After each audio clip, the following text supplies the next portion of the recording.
கும்பராசிக்கு மாசி மாத பலாபலன்கள் ரொம்ப ரொம்ப ரொம்ப ரொம்ப முக்கியமான மாதம் இது. ஏன் இவ்வளோ முக்கியம் சொல்லணும்னா, உங்கள் ராசியில் தான் 2 கிரகண அமைப்பு நடக்குது. சார் நல்லதா கெட்டதா? இந்த ராசிக்கு ஒரே ஒரு ஸ்பெஷல், பேச்சு திறமை உண்டு, வாக்குப்பளிதம் உண்டு. 2ஆம் வீடு குருவாக இருக்கலாம், இயற்கையாகவே ஒரு best teacher, best adviser, best orator போய்க்கலாம். அதே இந்த கிரகணத்து 2 கிரகணத்துக்குள்ளே போயிட்டு வந்துட்டிங்கன்னா மாத்திரு தோஷம், பித்ரு தோஷம், அனைத்து வகை தோஷம் போயிடும். சொல்லுவாங்க சார், தலைமுறையாக ஒரு தோஷம் இருக்குங்கிறாங்க சார். என்ன சார் நான் பண்ணுறது?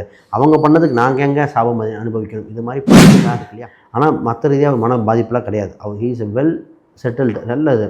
நான் சொன்னேன், உங்களுக்கு ஆல்ரெடி ராகு இருக்குது, கிரகணம் ஒட்டி வர காலகட்டத்தில் லைட்டாக ஒரு எஃபெக்ட் இருக்குது. அதுக்கு ஒரு தோஷ பரிகாரம் கொடுத்து போயிட்டு வாங்க, இன்றைக்கே போயிட்டு வாங்கண்ணே.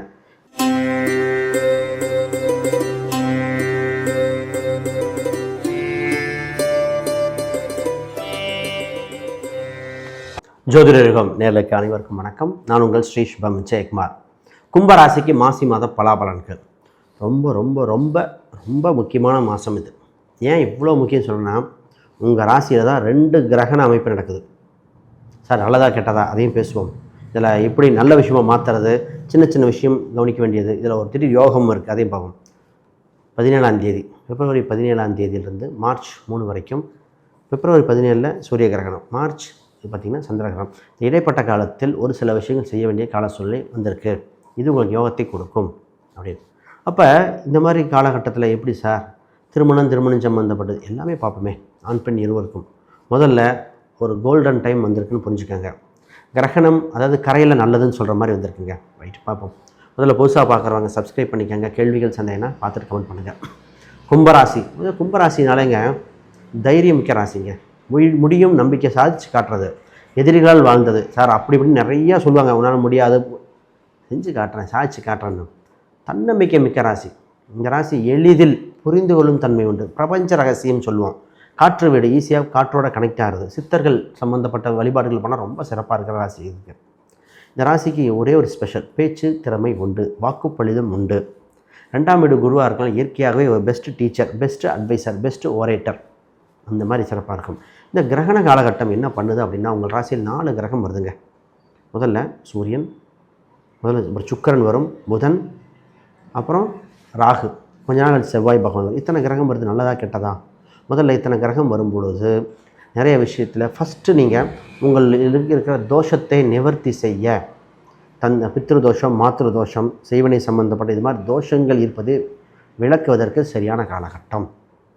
பொதுவாக யாரெல்லாம் ஜாதகத்தில் சூரியன் ராகு, சந்திரன் ராகு, சூரியன் கேது, சந்திரன் கேது, இல்லை காலசர்ப தோஷத்துக்குள்ளே பிறந்திருக்கீங்க, எல்லா கிரகம் அடைபட்டிருக்கு, இந்த மாதிரி இருக்கிறவங்க சிவன் கோயிலுக்கு சென்று அந்த கோயில் நடையை சாத்துறதுக்கு முன்னாடி இல்லை திறக்கிறதுக்கு அந்த ஒட்டி அந்த மாதிரி கூட போய்க்கலாம். அதே இந்த கிரகணத்து 2 கிரகணத்துக்குள்ளே போயிட்டு வந்துட்டிங்கன்னா மாத்திரு தோஷம், பித்ரு தோஷம், அனைத்து வகை தோஷம் போயிடும்.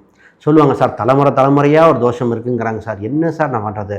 அவங்க பண்ணதுக்கு நாங்கள் எங்கே சாபம் அனுபவிக்கணும்? இது மாதிரி பல கேள்விகள் இருக்கு இல்லையா? முன்னோர்கள் பண்ண தப்புக்கு நாங்கள் எப்படிங்க பொறுப்பாக முடியும்? அது முன்னோர்கள் பொறுப்பு ஏன் உங்களுக்கு வந்ததுங்கிறது ஒரு கதை இருக்க சொன்னால் பெருசாயிரும்.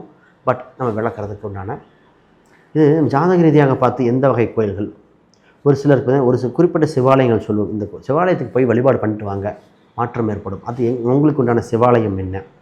ஏன் சார் சிவனை கும்பிடணும்? சூரியனை சிவன்க. அப்போ உங்கள் ஜாதக ரீதியாக அந்த இடைப்பட்ட நாளில் போயிட்டு வந்தால் எப்பேற்பட்ட தோஷமாக தான் நிவர்த்தி பண்ணிடலாம். நிறைய பேர் சொல்லுவாங்க, தத்து கொடுத்து எடுக்க சொன்னாங்க, அது பண்ணலாமா? ஜாதகத்தை பார்த்து காசி ஜாதகம்னு சொல்கிறாங்க, இல்லை கர்ம ஜாதகம்னு சொல்கிறாங்க. அதுக்குண்டான விதிவிலக்குகள் எல்லாம் இந்த காலகட்டத்தில் தான் உண்டு. ஆனால் இதில் இன்னொரு பாயிண்ட்டு, மெயினான பாயிண்ட் என்ன தெரியுங்களா? சார் தொடர்ந்து ஜெயிச்சிருவேணா, விட்டுருவேணா? முதல்ல கும்பராசி ஃபஸ்ட்டு தெரிஞ்சுக்கங்க. உங்களுக்கு குருபலம் உண்டு, மீண்டு வரக்கூடிய காலகட்டம், வாக்குப்பளிதம் உண்டு. இதே நேரத்தில் தான் உங்களுக்கு திருமண யோகம் இருக்கும். இந்த கிரகணங்கள் முடிஞ்சு மார்ச் 3 தாண்டினோடனே திருமண யோகம் திடீர்னு வரும். அப்படியே அடைச்சி வச்சிருந்த திடீர்னு திறக்கிற மாதிரி திடீர் யோகங்கள், திடீர் அதிர்ஷ்டங்கள் கிடைக்கிற காலகட்டம் வந்தாச்சு. நல் மதிப்பாக ஒரே ஒரு விஷயம் மட்டும் சொல்லுவேன், தொடர்ந்து முயற்சிகள், தொடர்ந்து பயணிங்கள்.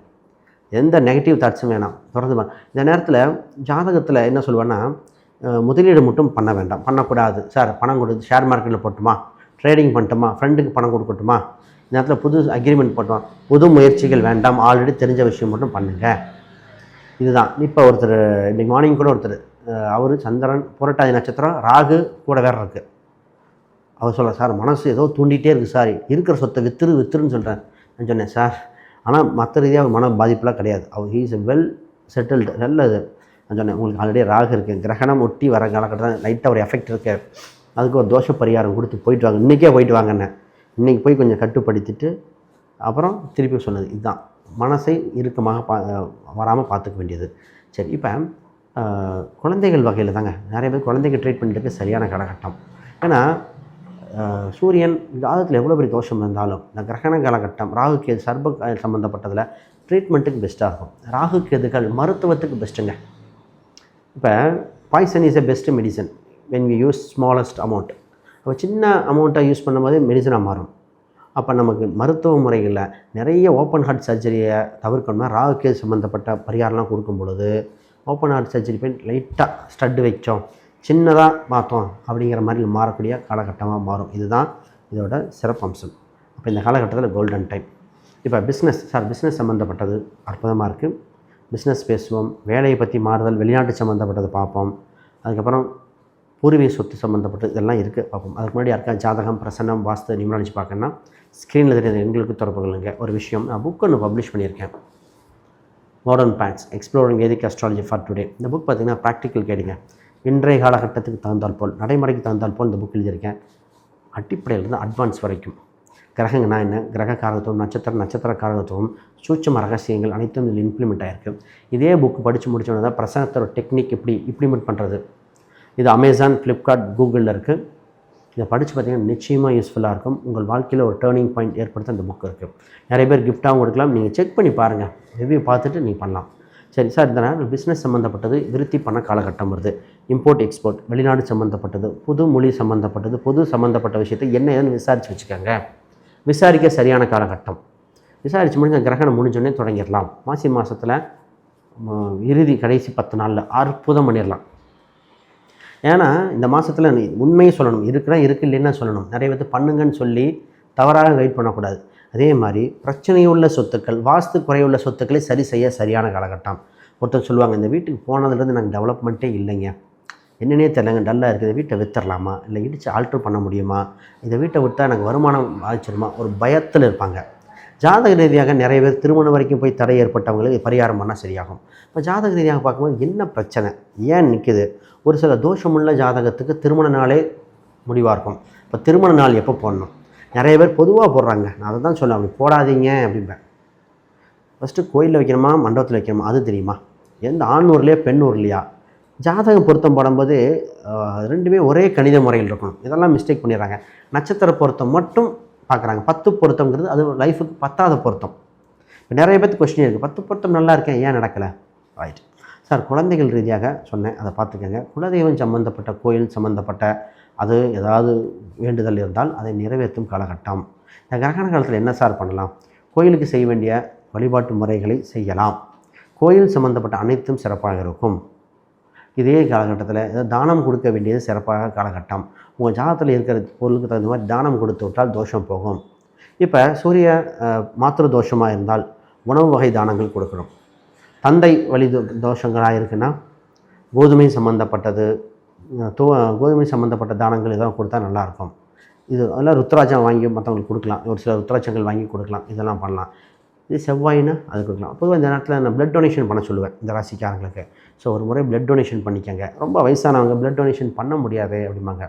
ப்ளட் செக்கப் பண்ணிக்கங்க. உடம்புலேருந்து சிறு ரத்தம் வெளியேறுது. இப்போ ரத்தம் வெளியேறுன்னு சொன்னால் உடனே பயந்துடுவாங்க, உடம்புல ஏதாவது பிரச்சனையாக இருக்குமோ, விபத்து நடந்துருமோ. இந்த கிரகண காலகட்டத்தில் நமக்கு யோகத்தை கொடுக்காத இந்த பரிகாரம் தவிர வேறு பிரச்சனைகள் வருகிற கால சூழ்நிலை இல்லை. அப்போ ஒரு சூட்சம காலகட்டம். இந்த ஒரு மாதத்தை நீங்கள் தாண்டிட்டு வாங்க. வீடியோ பார்த்தவங்க நீங்கள் இந்த மாதம் முடிச்சுட்டு எனக்கு கமெண்ட் பண்ணணும். என்னங்க ஆமாங்க நீங்கள் சொன்னதெல்லாம் நடந்தது, இந்த சின்ன ஒரு பாதிப்பு இருந்தால் ஆனால் தெளிஞ்சு வந்துட்டேன்னு. நிச்சயமாக மீண்டு வர வாழ்த்துக்கள். கும்பராசி, உங்கள் ராசியிலே நிறைய கிரகங்கள் பயணிக்கும் நாளாக உண்டு. குறிப்பாக சந்திரன் ராகு உங்கள் ராசியிலே உண்டு. குறிப்பாக வேலை சம்பந்தப்பட்ட எந்த முடிவும் எடுக்க வேண்டாம். இன்று சிறிது கவனமாக இருக்க வேண்டிய மனசஞ்சலத்தை குறைக்க வேண்டிய நாளாக உள்ளன. உங்கள் ராசிக்கு குழந்தை சம்பந்தப்பட்ட விஷயம், மருத்துவம் சம்பந்தப்பட்ட விஷயத்தை மட்டும் முடிவெடுக்க வேண்டும். இன்று முதலீடு செய்வதற்கு இன்னொருவரை ஆலோசனை பெற்றுவிட்டு செய்தால் நல்லா இருக்கும். இன்று வெளிநாடு சம்பந்தப்பட்ட சிந்தனைக்கு அற்புதமாக உண்டு. புதிதாக ஆல்ட்ரேஷன் செய்யக்கூடிய வீடை ஆல்ட்ரேஷன் செய்து புதிய வீடுகள் கட்ட இந்த நாளாக உள்ளன. போர் போடுதல், நீர்நிலைகள் அமைத்தல், இது போன்ற விஷயத்தில் சிறப்பாக இருக்கின்ற ப்ளம்பிங், ஒயரிங் சம்மந்தப்பட்ட விஷயத்துக்கு அற்புதம் உண்டு. இன்றைய காலகட்டத்தில் உங்களுக்கு தெரிந்த விஷயத்தை மட்டும் செய்தால் சிறப்பாக உண்டு. இப்போ இந்த காலகட்டத்தில் எக்காரணத்தை கொண்டும் புதிய தொழில் தொடங்குகிறேன், புதிய முதலீடு செய்கிறேன், ஆன்லைன் பணம் சம்மந்தப்பட்டது, ஷேர் மார்க்கெட் சம்மந்தப்பட்ட முதலீடுகள் இவையெல்லாம் தவிர்க்க வேண்டிய காலகட்டம். சில மனசஞ்சலங்கள் இருப்பதால் இறைவன் அருள் உங்களுக்கு நிச்சயமாக உண்டு. இன்றைய காலகட்டத்தில் 2 முறை குளித்தால் நன்றாகும். மனம் சக்தி ரொம்ப முக்கியம். நீர்நிலை தண்ணியை அதிகமாக பருக வேண்டிய காலகட்டம். நாளையிலிருந்து மிகுந்த சிறப்பான காலகட்டம் இருப்பதால் இன்றை உங்களுக்கு இறைவனை இந்த நாளை சமர்ப்பித்து விடுங்கள். இன்று உங்களுக்கு தவறுகளிலிருந்து மீண்டு வர யோக காலகட்டங்கள் இன்னும் அதிகரிக்க ராசி எண்களாக 8 மற்றும் ப்ளூ, மெரூன் நிறங்கள் இதை பயன்படுத்துங்கள். யோக காலகட்டமாக மாறும். நீங்கள் வழிபட வேண்டிய தெய்வம் அஷ்டலக்ஷ்மி வழிபாடு, பாம்பு புற்றுக்கு பால் ஊற்றி வழிபாடு, இது போன்ற செய்துவிட்டு முக்கிய காரத்தை செய்யவும். அனைவருக்கும் வணக்கம்.